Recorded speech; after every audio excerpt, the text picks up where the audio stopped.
Mille grazie, Fran. That was beautiful. I wish you were actually doing the facial on me. Your voice was so calming and so relaxing. So, what I'd like to say to you now is that I would just like to recommend anybody who would like to do more of your exercises to follow you on Facebook or on Instagram, and they can learn more of your different techniques that you have got. It now gives me great pleasure to go on to our very next esteemed guest speaker. Max Behesht, I hope I've pronounced your surname correctly, Dean of the César Ritz Colleges and Culinary Arts Academy in Switzerland, is going to talk about the hospitality mindset. And it's amazing that we are busy creating experiences for others all the time, but how can we also create experiences that can enhance our journey? And I think Max has got some really great tips to tell us. He's just launched his Service and Mindset program, which I really think is absolutely brilliant. And also to focus on employees to really deliver on their services, customer experience, and also make sure that they culturally are fitting in. We really look forward to your talk, and over to you, Max. Thank you.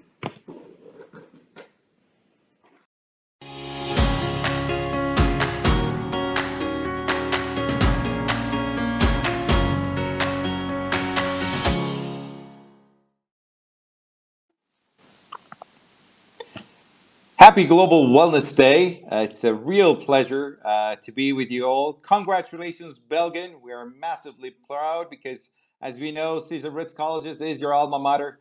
And we are delighted to send these happy wishes for Global Wellness Day, this 10th anniversary from Switzerland. Um, so, hospitality mindset. And this year, especially, I'm very proud that we're actually focusing on um, the mindfulness around wellness and how we can mentally also stay strong and well. And so I'd like to closing really close this and then the gap with hospitality and what we believe about that and how that mindset could actually help us. Um, what I'm going to do, I'm going to try to break down the idea of hospitality and what it actually means to me, and in three different pillars. And then I'm going to try to share a couple of ideas about research from the past that could help us connect this idea to a special mindset that, yes, will actually help us to become better and stronger in our interactions, in our own ability to create amazing experiences for ourselves, and to go forward every single day creating that little magic for ourselves and people around us. So hopefully helping us mentally as well to stay more strong and resilient. So what is hospitality to me? Because usually when you talk about hospitality, we're talking about the hospitality industry, etc., the world of hospitality, hotels, tourism, etc. But in my opinion, it is simply an art that goes way beyond a specific industry, and it's shaped of three different elements. So I'm going to break that down for you a little bit. And so the three pillars of the art of hospitality, as I usually call it, is number one, the welcome. The way I'm able to welcome guests, clients, customers, my partner, my friends, and family members to my home, but also to my business. Basically, the ability to be out there, to be recognized, to be found by customers, and to be able to promote yourself in a nice way so that you are able to welcome them in. After that welcome, and then when they're paying attention to you, the second step that I consider as very important is the experience that you're able to break into down, into small little pieces, interactions or touch points as we call it, and to be able to design an experience that you offer authentically, that they never forget about, that they want to come back for more of, and that they want to share with everybody around the world. So once you've done that part with the experiences, I believe that the welcome, the experience, the third part is my ability to build long-lasting relationships with the people that I engage and interact with on a daily basis, be they be my customers, my clients, or my people that I interact with on a daily basis. It could be my boss or anybody I work with, right? So those three parts are the elements of hospitality. And the way I see it is, well, let's break it down a little bit.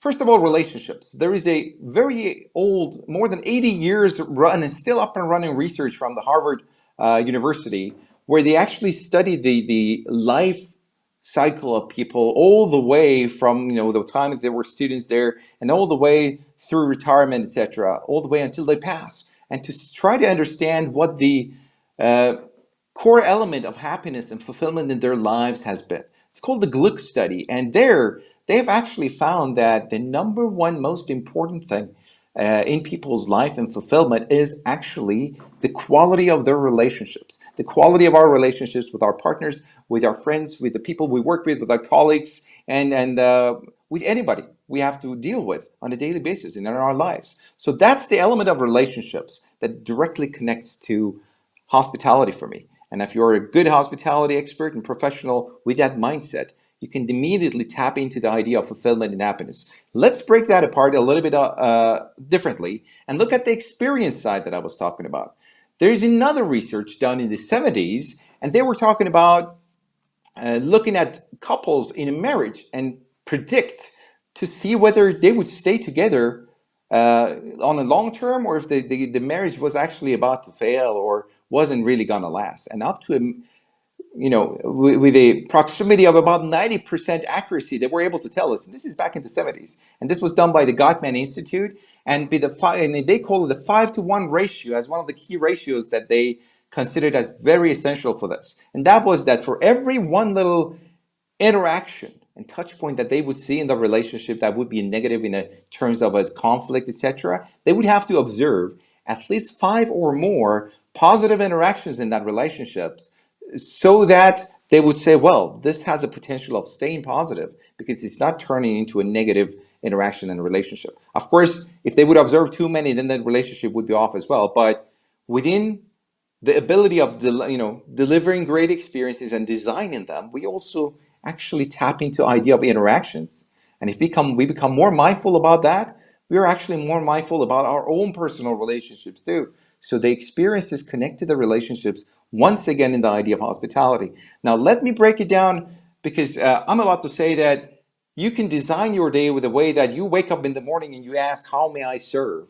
And use the hospitality mindset to get out there and create great experiences. And sometimes I get the question, well, does that mean that I need to do everything and I need to say yes to everybody and everything I get requested about? And that answer is no.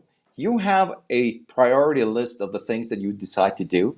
And it's up to you to say, these are the things and these are the people that I will interact with and I will deliver toward. But once you've decided that, then it's the point of making sure that you do it with the best in mind and with the mindset of, I will do that to my best capability and ability. Because if you do that, then you generate something that the world of influence, if you go back to the US and you see the largest influencer about the science and art of influence and persuasion, which is Dr. Robert Cialdini. He always talks about this, and in his key elements of influence, he actually brings up the idea of reciprocity.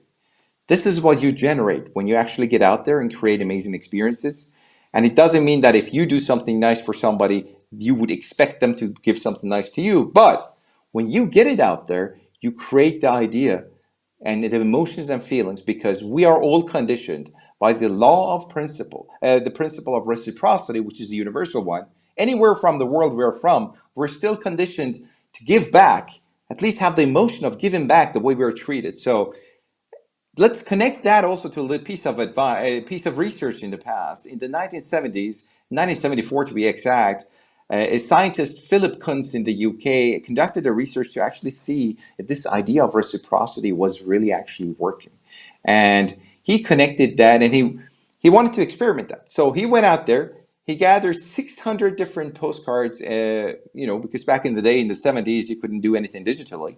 And he prepared 600 Christmas cards that he sent out to over 600 households across the UK, just to see who did not know of him or who he was, and just to see that whether people would actually respond to this and send a Christmas card back.